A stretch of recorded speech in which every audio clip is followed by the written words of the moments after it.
Olá, sejam bem-vindos. Estamos à conversa com Lícia Pinheiro sobre viagem astral, projeção da consciência, saída do corpo, como queiram chamar. Lícia, esse fenômeno depende de credo? Ou seja, tem pessoas que acham que tudo que é ligado a esses fenômenos, né, acham logo que é coisa do diabo, coisa de bruxa, coisa de não sei o quê.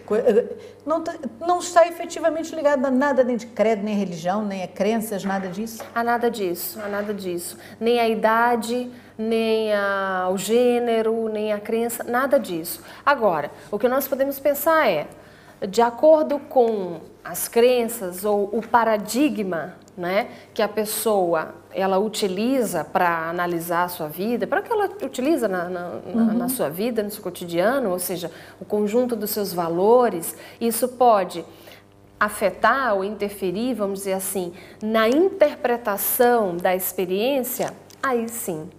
Então, Exato. por exemplo, uma pessoa que tem como paradigma ou esses valores aí muito intrínsecos, muito ligados ao misticismo.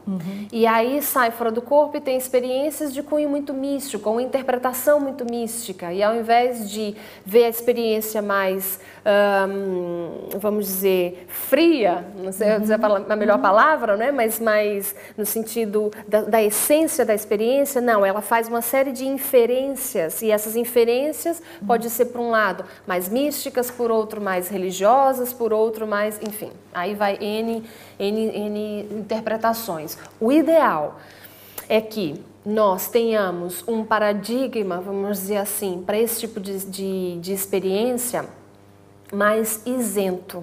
Né? Nós utilizamos dentro da Conscienciologia o paradigma consciencial mais ligado ao que chamamos de ciência. Não porque a ciência seja né, a ciência materialista ou melhor, mas aqui uma postura científica. Qual que é a postura científica? O não acredite em nada. Né? Como é que vocês têm lá, o que tem lá no IAC? Eu nunca lá fui, mas sei que tem lá escrito na parede, um quadro, não sei o que diz, não acredite, como é que é? Eu acho isso brilhante. É o princípio da descrença, né? Que é o não acredite em nada, nem mesmo no que lhe informamos aqui. Experimente, tenha suas próprias vivências e experiências pessoais. Esse, Heloísa, é o princípio da anti-lavagem cerebral, é o princípio do antidogma, do antissectarismo, ou seja, a pessoa, ela ser o seu próprio investigador, o seu próprio cientista, ter as suas experiências, tirar suas conclusões. Se não tem ainda experiência, coloca aquilo no campo da hipótese, porque tem pessoas que, assim, como não tem experiência ou não vivenciou aquilo, aí eu não acredito em nada disso. Ou até vivencia e depois diz, olha, vê bem que eu sonho tão real, não é? Exato. Arranja outra desculpa. Outra desculpa. E esse tipo de postura bloqueia muito a evolução da pessoa, o desenvolvimento, a maturidade dela. Por quê? Porque ela ela usa todas as defesas para negar algo que é inerente, que não tem jeito. Se não for nessa vida, vai ser na outra. Vai precisar mexer com isso, porque é uma ferramenta evolutiva.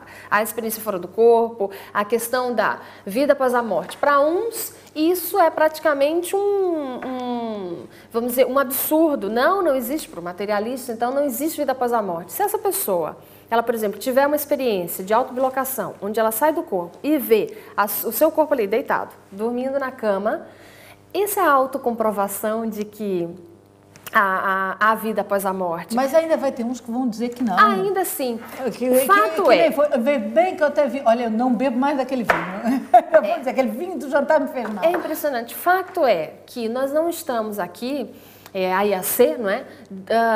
Para comprovar o fenômeno ou convencer as pessoas que esse fenômeno existe. Na verdade, a autocomprovação, ela é a melhor, vamos dizer, revelação. Não é? Porque, na verdade, a projeção ela pode trazer várias autorrevelações científicas, podemos colocar assim. Então, esse é um fato, essa questão do paradigma, ele é muito importante, a pessoa ela tem um paradigma mais isento, uma análise mais isenta ou procurar uma criticidade maior. Um outro aspecto é tirar muito da carga emocional, porque a carga emocional é que pode ajudar a fazer todas essas inferências ou mesmo uma leitura muito romântica da experiência fora do corpo, né? E aí fica muito distante Experiência fantasiosa. Fantasiosa, e aí pode colocar vários, os seres extrafísicos, amparadores ou outras consciências que habitam as dimensões extrafísicas, que são colocadas às vezes com outras designações, ou enfim, e começa ali um enredo que na verdade não é nada daquilo, né? Na verdade são dimensões, algumas parecidas com a dimensão física, algumas réplicas dessa, outras não tem nada a ver com isso, outras muito mais avançadas do que essa. Seres extrafísicos são consciências extrafísicas, a única diferença é que não tem esse corpo físico, desde o mais problemático ou patológico ao mais avançado, e tão avançado que às vezes a gente nem alcança. Enfim, então tem um pouco mais, o que eu quero dizer, em síntese, de senso realístico, né, da experiência. Lícia, me diz uma coisa, quando você diz, porque se não tiver consciência agora disso e tal, numa outra vida vai ter, você não acha que é assim, que do jeito que as coisas estão evoluindo, que nós vemos que hoje em dia há uma série de coisas que antigamente se negava e que se dizia terminantemente que não, cientificamente, cada vez mais correntes científicas de ciência, como dizem a sério ali, aqueles senhores cientistas, estão a estudar e estão a provar que a mente é energia, que a mente tem poder e tudo isso.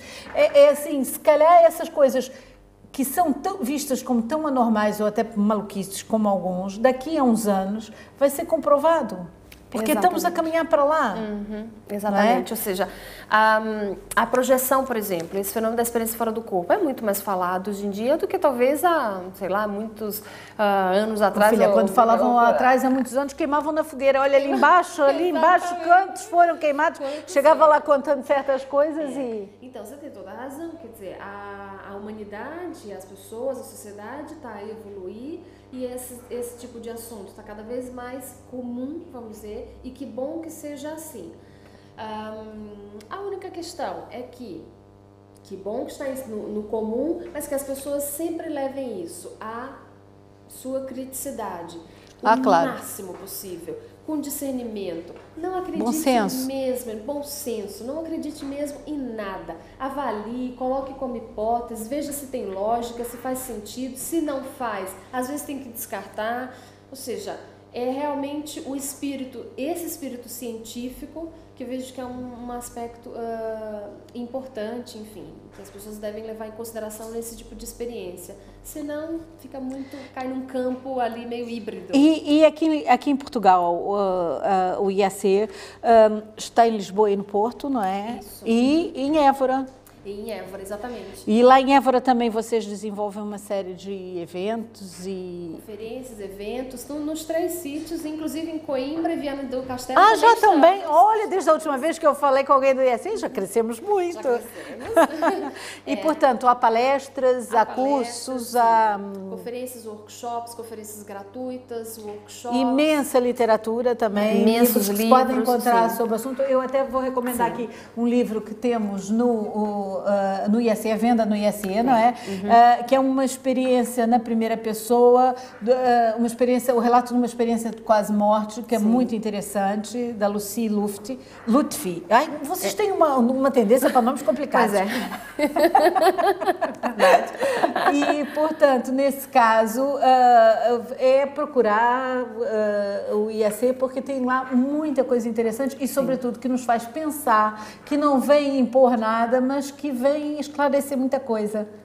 Não é? É isso, tirar as inculcações. Quando nós falamos de descortínio, descortínio, né, essas autorrevelações científicas, ou seja, descortinar essa realidade extrafísica, é a mesma tarefa da projeciologia, no sentido mais crítico, enfim, e buscando essa autocomprovação, sem dúvida. Nada de convencer ninguém, nem buscar que as pessoas acreditem em nada disso. Pelo contrário, existem ferramentas técnicas, existe sim, toda uma fundamentação teórica também, claro, e que a pessoa pode sim desenvolver de maneira autônoma, não é? Sem gerar dependência. Claro, isso é importante, claro. Isso é que é importante, né? Somos seres pensantes. Exatamente. Obrigada, Lícia, Obrigada foi um prazer.